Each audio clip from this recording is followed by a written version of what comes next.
truckers. Members from about 12 other unions, including the Teamsters, joined the pumped-up crowd as a show of solidarity. Everybody has to know the labor movement is not dead, and these people can't kill us. They will never chase us away. This has been a tense and sometimes violent strike, but now members of the union are meeting with the hope of accomplishing two goals. First, to find some way of getting strikers off the picket line and back to work, and second, to make sure members comply with the federal judge's order prohibiting them from obstructing deliveries. The ideal outcome of the situation would be, should we get back to the table with these people to negotiate a fair settlement for our people. And as might be expected, there were some sharp words against Arthur Imperatore, the man whose company, Imperial Delivery Service, set off the strike shortly after it took over 2 suburban wholesalers.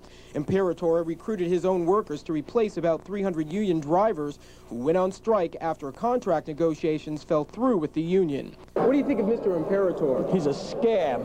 He doesn't belong in this business. If he thinks he can come and push us around and take our jobs and put our men on the street, well, he's got a big surprise coming. The two sides may have a ways to go before reaching a settlement. The 5-day-old strike has left both sides bitter, and Imperatore says some strikers have resorted to violence against his replacement workers. We want to deal with civilized people to start with, and the way these people have conducted themselves,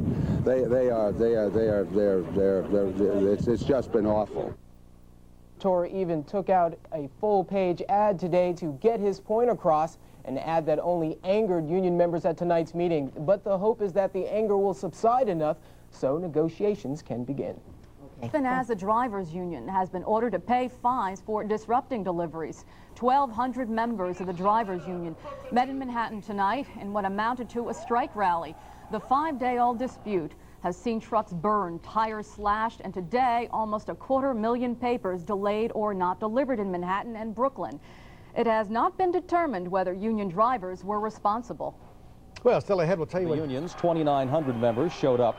Teamsters local president Harry Feinstein was also there to pledge his union support. For the 5th day, the Times never reached some suburban newsstands, and for the first time today, the trouble hit the New York City area with 250,000 papers delayed by vandalism. The Colorado Manhattan, more than 1,000 union members held a rally and named an outside committee of 3 men to try to restart the contract talks. The union faces fines if it disrupts delivery of the New York Times. More than 200 drivers were fired last week, and replacement workers took over the jobs. And now for the New York Times starting talks with a committee acting for striking drivers. Both sides are expressing hope that today's 1-hour meeting will be the first step in ending the dispute that started last week.